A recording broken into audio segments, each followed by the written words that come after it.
Çox sağ olun, dəyərli Sabah xanım, hörmətli millət vəkilləri.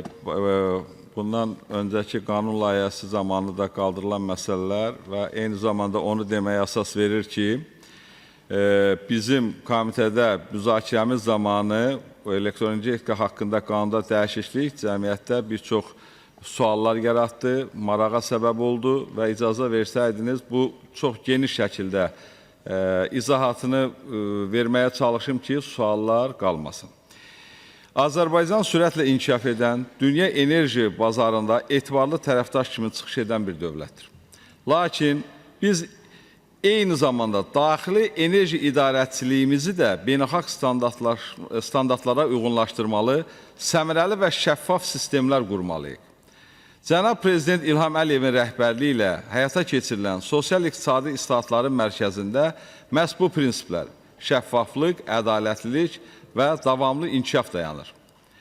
Bildiyiniz kimi, bu gün müzakirəyə çıxarılan məsələ elektroenergetika haqqında Azərbaycan Respublikası qanununa dəyişiklik edilməsi barədə qanun layihəsi energetika sektorunda aparılan geniş miqyaslı islahatların məntiqi davamıdır.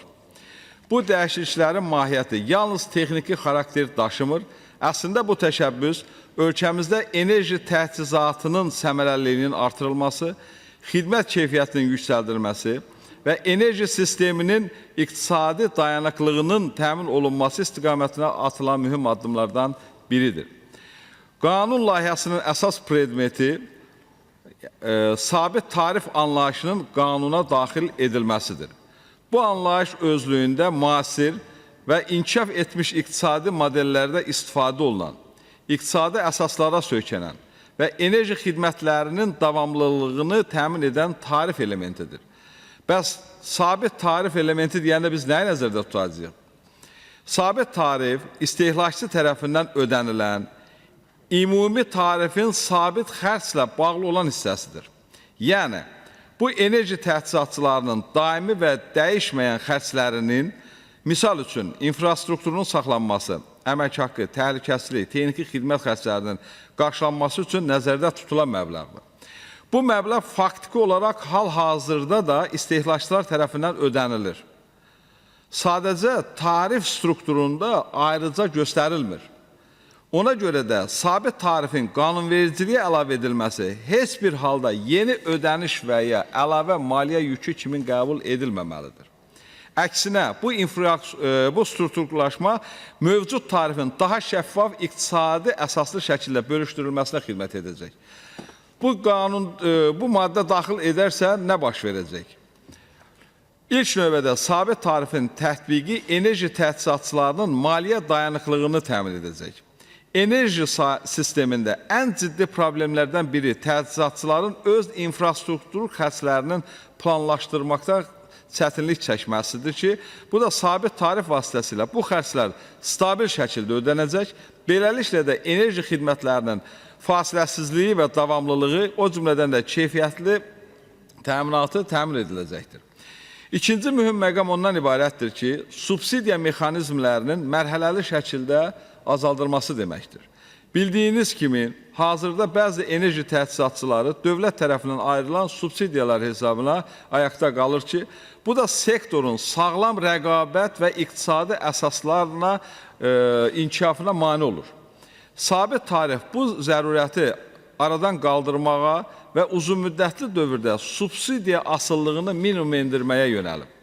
Bu isə özlüyündə mövcud elektroenergetika haqqında qanunun mahiyyətindən daha konkret desək, orada elektroenergetika fəaliyyəti sahələrinin strukturlaşmasının xarakterindən irəli gəlir ki, bu da aparılan islahatların sonunda enerji istehsalı, ötürmə, paylama və satış proseslərinin ayrılması və bu sahədə rəqabətli mühitün yaradılması nəzərdə tutulur. Biz bununla bağlı 2020-ci ildə qanun qəbul edərkən də bu maddələrə özümüz səs vermişik.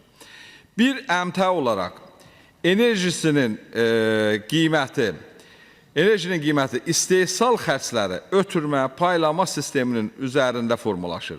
Bu sistem tətbiq olunarsa, enerjinin maya dəyərində paylama sisteminin xərclərinin yenidən nəzərdən keçirilməsi baş verəcəkdir və paylayıcı sistem operatorunun kifayət qədər yüksək olan xərclərinin qarşılanması üçün sabit tarif elementindən istifadə olunacaq. Hansı ki, indi paylayıcı şəbəkə öz mənfəətinin böyük hissəsini bu sahəyə, yəni paylayıcı şəbəkənin saxlanılmasına yönəldir. Gələcəkdə də bu xərclər sabit tariflə məhdudlaşacaq. Və bu isə son nəticədə istehlakçının dəstəklənməsinə, enerjinin maya dəyərinin optimallaşmasına gətirib çıxardacaq. İnkişaf etmiş ölkələrin təcrübəsini soruşdular və xüsusilə qeyd etmək istəyirəm ki, sabit tarif modeli təkcə nəzəri deyil, eyni zamanda praktik cəhətdən də özünü sübut etmiş bir yanaşmadır. İnkişaf etmiş ölkələrdə sabit tarif elementləri tarif sistemlərinin əsas tərkib hissəsini təşkil edir. Eyni yanaşmanın Şərqi Avropa, Baltikyanı ölkələrdə də görmək olar. Polşada, Litvada, Latviyada, Bolqaristan kimi ölkələrdə bu modeldən uğurla istifadə edilir. Hətta Türkiyə və Rusiya kimi qonşu dövlətlərdən də fərqli modellərə, məsələn, sayğacın dəyərinin birbaşa abonentlər tərəfindən ödənilməsi ilə sabit tarif prinsipi həyata keçirilir. Gürcüstanda da artıq bu sahədə təhlillər və araşdırmalar başlayıb və bu da onu göstərdir ki, sabit tarif artıq regionda da aktual və praktik mexanizmə çevrilməkdədir. Əziz həmkarlar, bir daha qeyd etmək istəyirəm ki, bugün müzakirə etdiyimiz dəyişiklik təkcə texniki məqam deyil, enerji siyasətimizin fəlsəfəsinin bir hissəsidir. Bu dəyişikliklə biz enerji sektorunun daha müasir, şəffaf və dayanıqlı hala gətirəcək bir mərhələyə qədəm qoyuruq. Əminəm ki, bu qanun layihəsinin qəbulu enerji sahəsində islahatların dərinləşməsinə, ən əsası vətəndaş məmurluğumuza və göstərilən xidmətlərin keyfiyyətinin yüksəlməsinə səbəb olacaq. Diqqətinizə görə təşəkkür edirəm və hər birinizi bu qanun layihəsini dəstəkləməyə dəvət edirəm.